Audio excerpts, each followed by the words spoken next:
Hello, everybody. I am Danielle Love, and this is my amazing mom, Gail Shapiro. I hope this is working because now Facebook is showing us some strange little waiting period situation.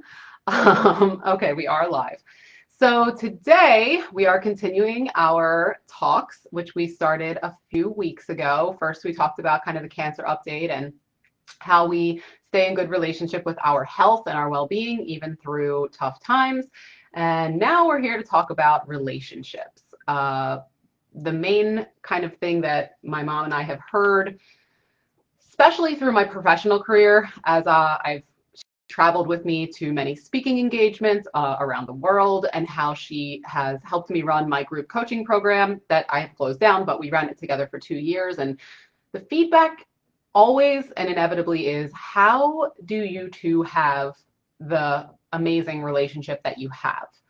And to us, it never seemed like that wild of a thing until we really began kind of digging in and seeing other people's experiences with their relationships with their parents and relationships with their children and just relationships with other people. And so we kind of talked about it, and we really kind of boiled it down to, it's how we communicate with each other and how we interact with each other. And so we thought we'd just kind of dissect that here in case anything that we say might give you guys some insights into how to be in a more healthy and loving relationship with anyone. This is particular to parents, but I think what we're going to talk about is going to probably relate to anyone. So I'm going to start with a question. I'm not a parent. I'm a cat parent, but seeing as how she's the parent here, I think a good question to start with would be, how did you decide to parent me? Like, how did that go? Like, well, I had no plan. Oh, I had no idea. I mean, I was never even going to have children, and then she just, pushed her way into me and out of me. wow. Well, it's true. I don't think I did it that particular way, but maybe I did. I don't know. She demanded to be born. Okay. Yes, she All right. manifested that. All right. And yeah, I was married for 10 years. My husband and I had a very happy, loving relationship. We ran a business together. We had a comfortable lifestyle. We traveled a lot. He had 2 children from his first marriage, so he didn't really care one way or the other. He wasn't looking for more kids, but if I wanted them, it would have been fine.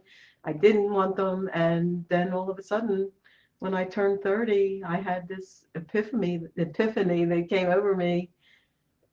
And just out of nowhere, I've had to reproduce. I mean, it just was really crazy. And then within the first month after that, I got pregnant right away. And you see the result. You see the result. It's quite an amazing thing. And now I think, like, what would my life be if I never had given into that impulse or whatever it was that came over me? And although it's the best part of my life, I knew that I never wanted to do it again. And when Danielle was 3, I got my tubes tied, so I knew that it wouldn't happen again. That's how delightful it is to have me as No, a child. it had nothing to do with you personally. It was just the whole general thing of having the responsibility of another human being constantly and forever, really. You're preaching to the choir. I'm not doing it. So it's a lot, but you just do it and it works. And so Danielle was a very, very strong-willed child from the minute she was born. She had a big mouth. She let people know what she wanted and what she didn't want. When we had relatives that came over when she was newborn and they wanted to hold her, and she had no interest in going with anybody. She would only allow me or her father. And she would scream and cry if anybody else tried to get her. And so early on in our relationship, I gave in to her. So wait, so you gave in to me before. Let's just put a time on it. Like, was I talking by that point, or? Yeah, I mean, by the time you were, I guess, 5. Okay. You were very advanced and precocious and intelligent and mature. And I just felt that you never had needed any rules or restrictions, or as she got older, she never had a curfew. I mean, seriously, I always knew where she was. Usually she was home. So that's an important part of this, is that, you know, people who may be watching this now know me as a much more extroverted and outgoing person, somebody who, you know, is that.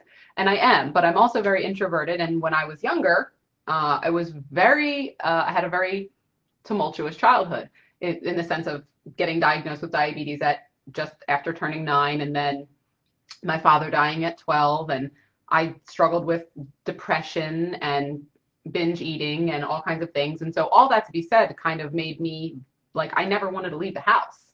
Like, I was very comfortable at home. I felt like I could do and be myself at home. And so I never really wanted to go anywhere. And even when I did, I would always tell you where I went. Yeah, I mean, I had to drive her around and pick her up, and I knew all her friends, and she never did anything bad or anything that I really had to restrict her from. That she knows about. That, well, no, she knows about it. I pretty much. Yeah. So early on, I told her and her father as well, while he was still here, that the worst thing she could do is lie to us. It's true. She told me that a lot. And over again, I told her that. And I would say, anything that you do or anything that happens, we can work it out. We can talk about it. We can, you know, figure out what to do. But lying is the worst thing. It just makes me so, I won't say angry, but it's just, you know, you lose trust in people when they lie to you. And that's a very big part of our relationship, I think. Yeah. That we are completely open and honest with each other. Yeah. We share everything. We have, you know, differing opinions on things, and we can, you know, work that out and talk about it, or whatever. Or we can just accept that we have differing opinions. Absolutely. And like, that's the thing. Like, I think one of the biggest challenges in being in a relationship with anyone is that humans have this tendency to think that if you're not in total agreement with someone on everything all the time, that you can't be in a good relationship with that person. And I think that just that belief system is very problematic.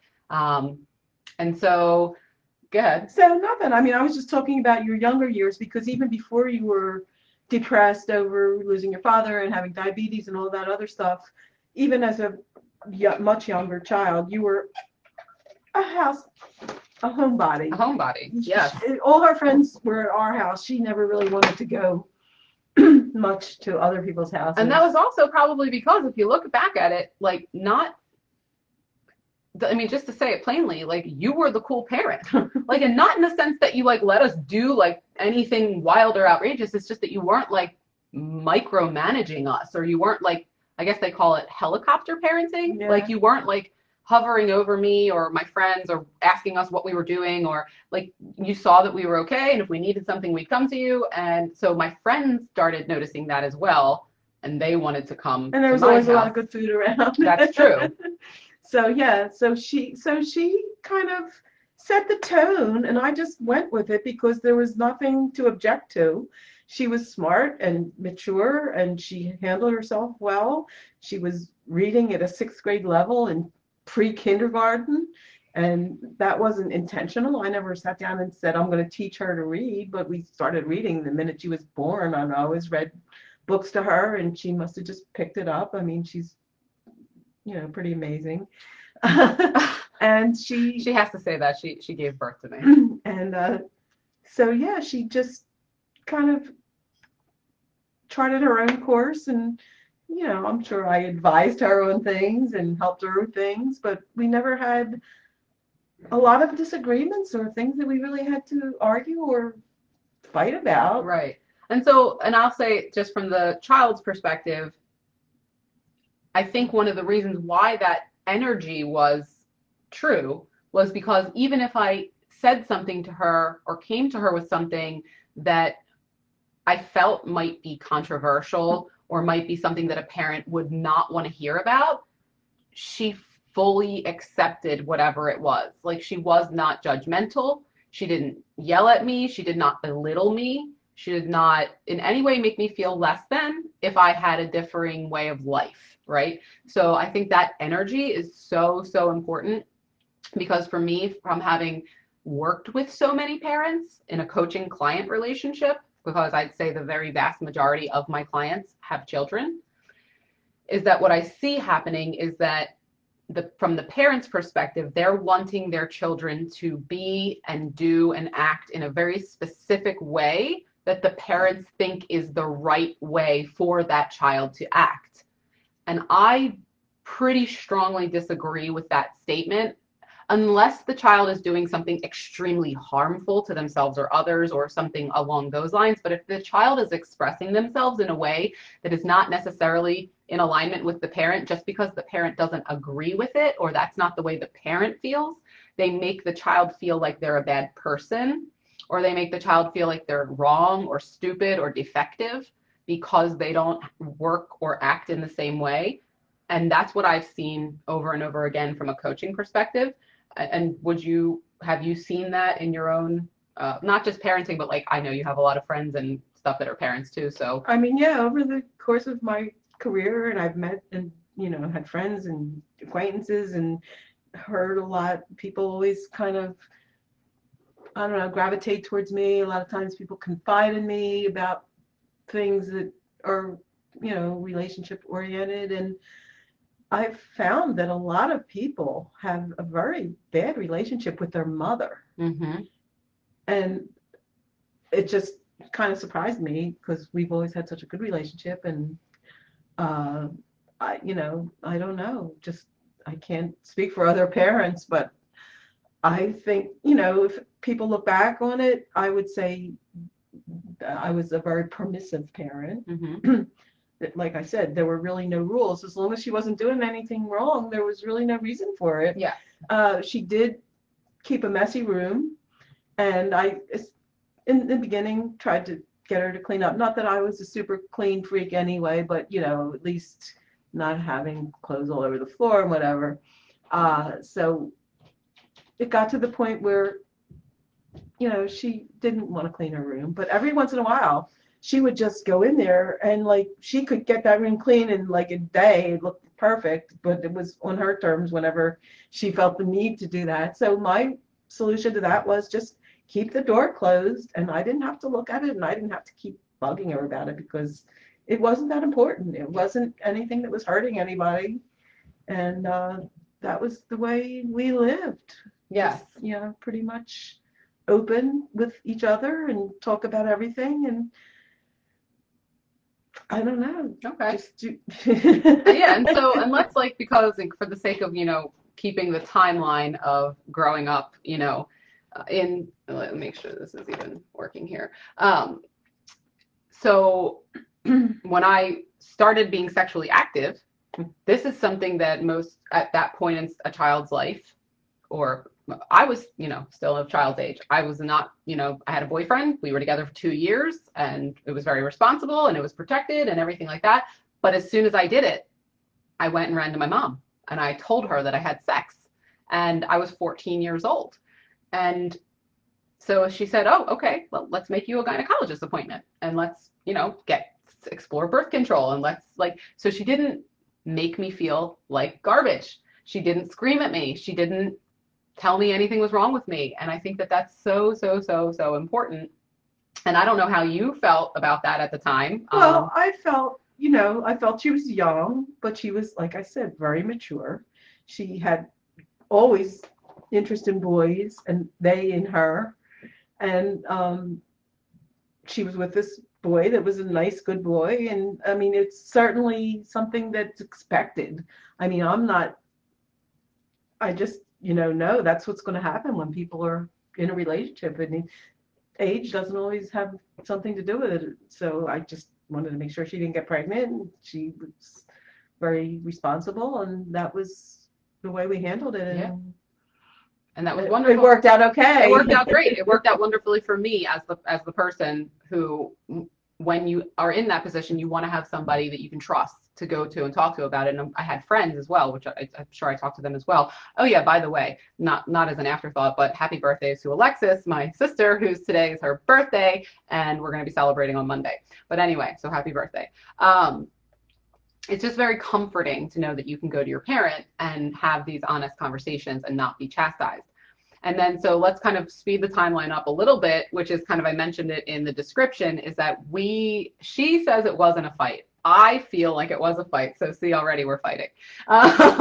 But so when I was 16 years old, so my sister, who has passed away, we've mentioned her in the first video. She had addiction issues, but she was 16 and a half years older than me.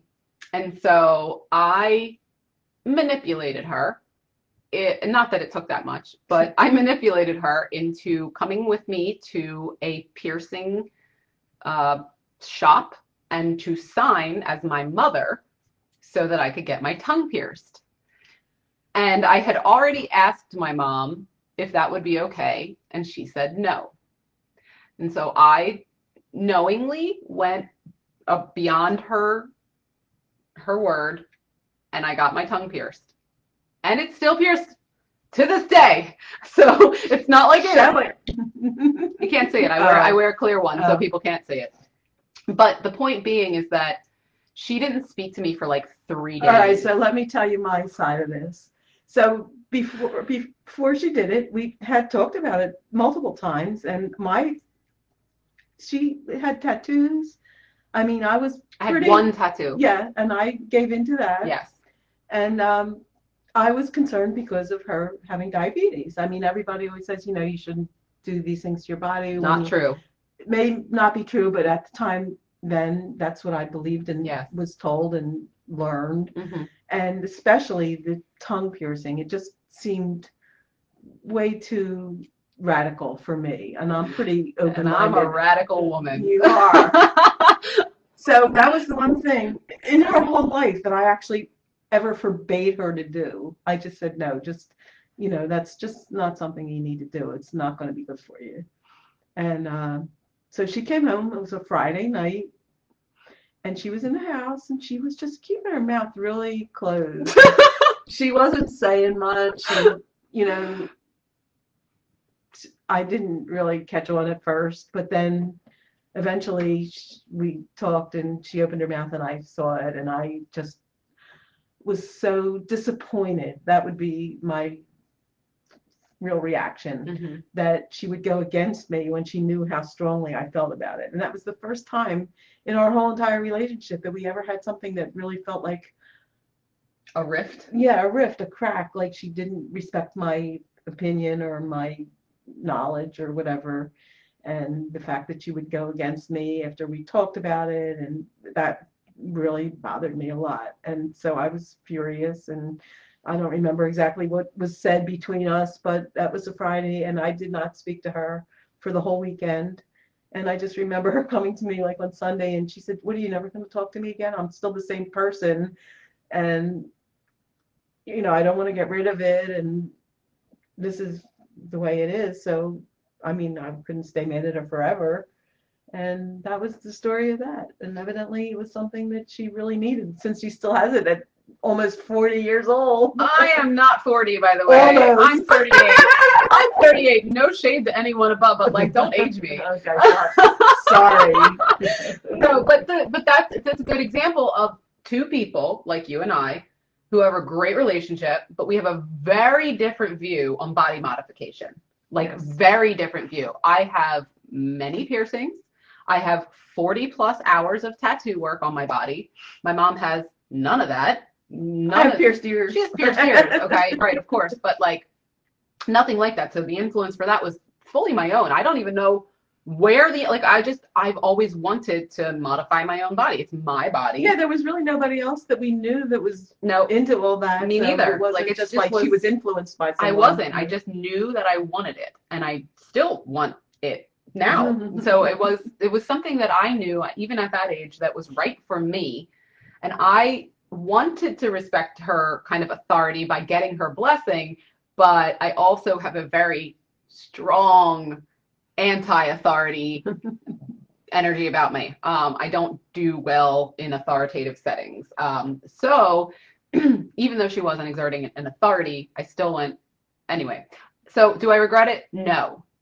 Am I sorry that I hurt her feelings? Yes. But sometimes, and now that's that. Yeah, you get over it. You get over it, exactly. And so that's kind of the biggest thing. And so I think in my view, the biggest things are non-judgment I think that's the biggest fear. I think both parents and children, even as adults, especially as adults, they have this like, oh, well, I can't tell my mom that. She's going to judge me. Like, I could never talk about sex with my mom. I could never talk about, I don't even know. Like, what else do we talk about all the time? Everything. Everything. Like sex, drugs, everything. Politics, religion, like you name it. Like, we can talk about it and there's no detrimental fallout because we go into it intentionally with to not judge the other person, even if we disagree with the other person's viewpoint. Luckily, we have almost very similar viewpoints on most things, right? Body modification, sexual relationships, for sure, which we can talk about at another time. But mostly in politics and religion, we certainly have the same viewpoints on, right? So yeah, we don't like either one of them. You heard her say it. It's true. But yeah, it's true. So I think non-judgment, open-mindedness, full acceptance of the other person, regardless of what they say. Like, I don't think that there's anything that my mom could say to me where I still wouldn't accept her. Even, do you think that there's something that I could say, or is there a certain that you could say? Like, well, yeah, beyond like obviously, like, I don't even know. I don't want to take it to an extreme, but because like it's not like we're like going to be murdering people. Yeah, I hope not. But like, I mean, but just in the regular scheme of life, like, you know. No, you've already done it all. I have not already done it all, though. Relationships, career choices, just the way we live, the energy with which we live our lives. Yeah, I mean, she had lots of things that were just not traditional. Yeah, for sure. So when she graduated from high school, she got an almost full scholarship to Philadelphia University, which is not even called that anymore. Now it's Jefferson. And I only completed one. And she went 1 year and she said, this is definitely not for me. I'm never going back. And she didn't. Well, she got her degree much later. But so, I mean, I didn't freak out about that either. It was just, you had to do what you had to do. And I think that's it. That's the energy. Parents often feel that they are in command of the ways in which their children interact in the world. And I think they have a huge influence on it. But I think just like anything, the more the parent, the person in the authoritative place, puts pressure on the child to do or perform something that the child just energetically doesn't feel aligned with. Yeah. Like people who are like, you can only be a doctor or a lawyer.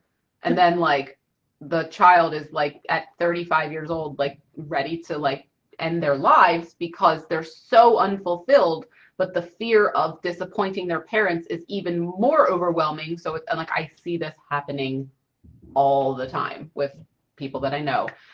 So yeah, I mean, a lot of parents wouldn't have been thrilled that she was a bartender for many years and worked like till the middle of the night and went home into not a great neighborhood in South Philly at 2 o'clock in the morning by herself. And she lived on her own.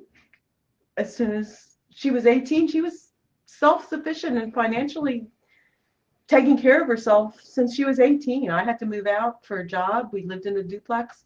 She stayed in the apartment. She got roommates. She handled everything herself. And I mean, not many parents can say that. I mean, she was just always very resilient and resourceful, and she knew how to handle herself and she knew how to take care of herself. And I didn't have to worry about it, even though there were some worrisome moments, like when she called me at midnight and said, I just ripped my whole arm open on a glass bottle here in the bar and I'm going to the hospital, but you don't have to come. And I don't know if it can we see the scar? Meanwhile, her arm was, you can't really see it. No, you can't see it. But her arm was open. I mean, you could see the insides of her arm. It was horrible. It was a lot of stitches. Yeah. And then we go to Jefferson Hospital in Philadelphia, and I meet her there because I'm already living out in Delaware County, and she's in Center City, Philadelphia. So, and this is at like midnight. Yeah. And so I run down and I meet her at the hospital, and she's already fighting with somebody because somebody told her to move her car because she was parked in the wrong thing. Meanwhile, she's like getting out of her car, bleeding all over the place. People are so crazy. Yeah, I was fighting with one of the hospital staff while I was bleeding. I was like, girl, get out of my face. Get out of here. And so, yeah, but that is my way. Yeah.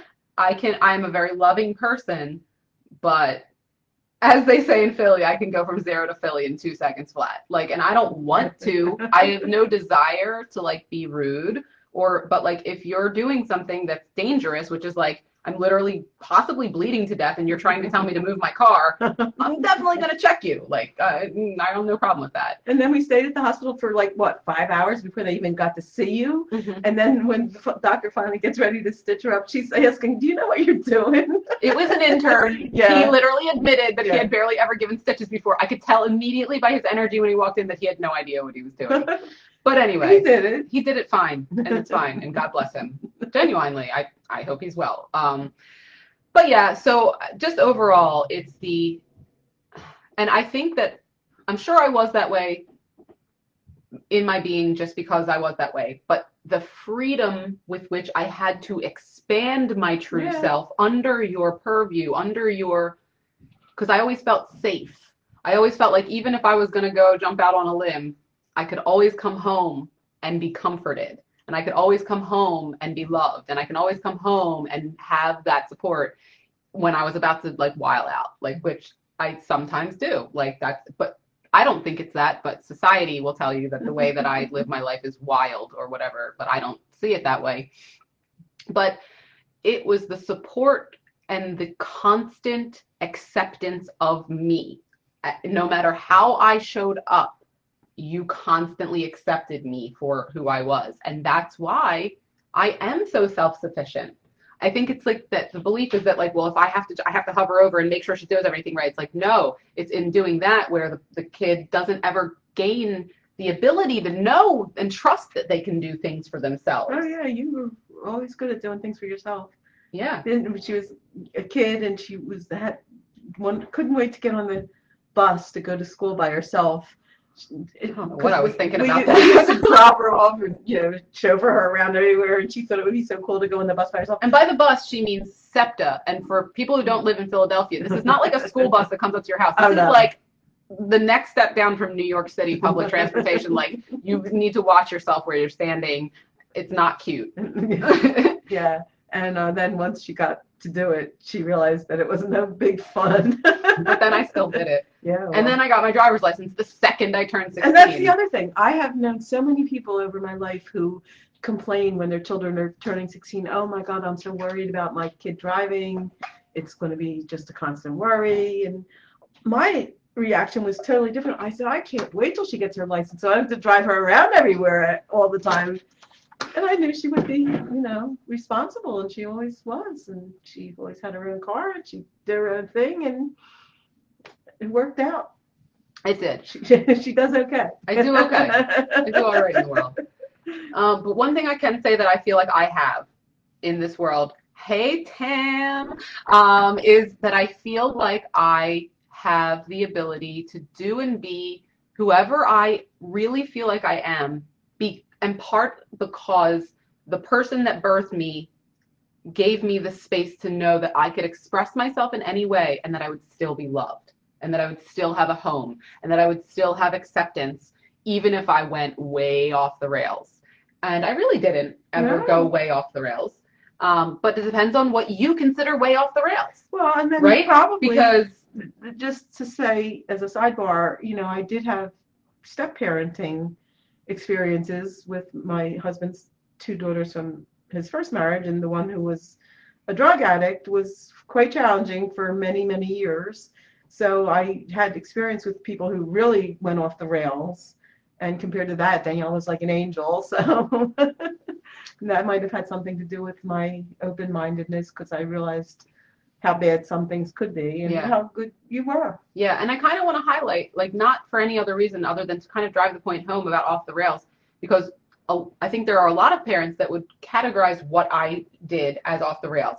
One, wanting and getting a tattoo at 16 and then continuing to get tattoos pretty much still through my life, to getting pierced, not just my tongue, and then I turned 18 and went completely crazy and got lots of piercings, and then having sex at a young age, and smoking marijuana. I didn't start smoking marijuana until I was 16, but she also didn't chastise me for that, right? And like, so all those 4 things that I just named, a lot of parents would be like, whoa, my kid is like on their way to like the to prison. And like, I just kind of want to iterate that, like, that's not necessarily true. Like those things, like having sex, smoking marijuana, wanting tattoos and piercings, like, if that's me, like that's me. And I'm a very conscious, aware, loving, caring, nurturing individual who has made a wonderful career out of nurturing other people into being their truer selves, their higher selves. And so I just kind of want to iterate those specific things, because a lot of people will see those things in a very negative light. And because you didn't, I know, and like, it's not like I was like, oh, now I smoked weed, let me go shoot up heroin. Like, that's not how that works. At least not in my estimation, and from people that I know and have seen. Like, that's that whole gateway drug thing. That's, then when you get into the fact that that's white patriarchal politics, like that's a whole other story. But yeah, it was the acceptance of the things that all people are going to do in their lives to explore. And most people will try to hide them from their parents. Right, with shame. And I think that the early thing about the honesty was really a huge thing in creating our good relationship. I agree. And I'm just glad you went along with it in most cases. Well, I mean, it's like conditioning. It's like anything. I mean, I teach people all the time to condition their brains, to recondition and uncondition old beliefs and things like that. So it's like, the more times, I mean, I think there was one time that you actually said, like, it would be worse if I lied to you than if I hit you. I think you actually told me that once. And like, speaking of hitting. Oh, yeah, I didn't get hit. I mean, that was never even something that I would consider, because I'm just very. She's gentle. I'm so. She's a gentle soul. So nonviolent. I mean, I just hate seeing any kind of violence, and there was never a time that I felt like I wanted to even do that. It was just so outside of my realm of thought. I don't know how people do that to their children, but I know a lot of people do. So anyway, that's a whole other subject. Listen, my dad whacked me a few times. A couple times. And I deserved it. Let me be clear. I deserved worse than I got. I was being a real little witch in a bad way, because we're good witches now, but like, I was being a bitch. Like, when those times happened, I was acting up. When you were trying to do something to Kelly? Yeah, when I was trying to fight with my cousin and like not share things with her that there were plenty to share. I remember, I'm looking back at myself like, why was I even acting that way? But I was a child, like the point was the conditioning with which you provided, which about the lying being the worst thing I could do, that also made it right now in my life, like forever, that I'm a terrible liar. I cannot lie. Me too. Like, genuinely, like, that's why some people find me, I don't know if the word is offensive, but like maybe too much, is because like, I'm just going to say what's true. I'm always going to say it. I'm going to put a lens of love on first. I'm never going to say something to anyone with the intention of hurting them or making anyone feel bad. But if I see something that's true, I'm not going to sugarcoat it. I'm going to say what I see. And I think that that's a result of you telling me and showing me how important honesty is in any relationship. And I think that's like spilled over into my relationship with my husband, like my marital relationship. And that's why we have such a great relationship, because lying is like not a thing. Like, that's just not acceptable. So. And that's another thing that's really important and was great for us, that she found, excuse me, I mean, her boyfriends before her husband were always good, and I liked them, and there was never a problem. But when she found her husband to be, he was a great person. He's a super smart genius, and he's caring and sensitive, and also very in touch with his feminine side, which is very important, men. And that's another thing that I've seen over the years with a lot of people that I've known and have been in contact with. They really dislike their child's mate. And that causes a lot of problems within families. I can only imagine. So that was something that I'm just so thankful and grateful for. Like, it brings me so much joy that like my mom and husband like text each other and have phone conversations when I'm not around. Like, that's legitimately like what happens, because we're all on the same wavelength. Yeah. Have we had hardships? Yeah. Have we gone through a lot? Yes. But we also just like know at the end of the day we have each other's backs, and we know each other's hearts and souls, and we also know that humans are not infallible. Like, we're all gonna do dumb shit. We're all gonna do it sometimes. Like, and that's like, we're not perfect. We're perfectly imperfect, and we accept that. And so, I mean, do you want to add anything else? Because we were saying we're going to try to keep these at 30 minutes. So Is it 30 minutes? it's 35. Oh, I mean, no, I don't know. Unless anybody has any questions, they can text and we can get back to them. And by text, or I mean, enter it in the Facebook. whatever this technology is. We were just talking about my mom has never been on a Zoom call. How is that possible? I'm the first person to admit I am technologically challenged, and I know that, you know, Danielle always tells me not to be negative, and I don't. You're not negative. I don't, but when I say things like that, I mean it's true. It's been that way. I just have a problem with technology, and I try to avoid it if I can. Really. So yeah, I mean, so I'm actually thinking that there's a possibility that there might be something glitchy with this video, but there may or may not be, which we won't find out until I hit end and we figure it out. But why do you think that? Well, I'll tell you in a little bit. We don't need to hash out our technical issues here in front of the public if they are actually watching. Is you can definitely put your comments in the Facebook comments, and if you're watching this through my email community, like I emailed this to you and this is how you're watching it, you can still comment under the Facebook post, and we will get back to you. If you have questions about being in relationship with your parents or other people, or just, you know, anything like that, we're happy to weigh in and just give like a impartial kind of loving opinions on ways to handle particular situations or things like that. Because family relationships are very subjective and personal, and to have an outside party just, you know, maybe weigh in a little bit might help people. I mean, I know it does. How many of my clients have I had where I've actually had the mother and the daughter? The daughter has diabetes usually, and the mother and the daughter usually have some contention, and usually it's not around diabetes. But I've had many times where I've coached daughters of mothers who are in their teens, where I will have both of them in the sessions,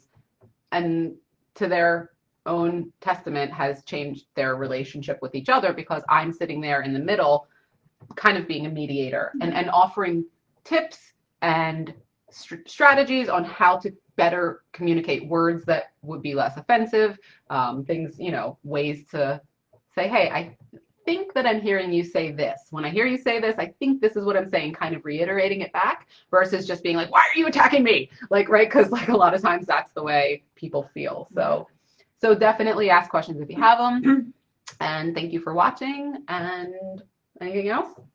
No, that's it. All right, cool. Well, then we'll see you on the next video, and have a lovely weekend. Bye. Bye.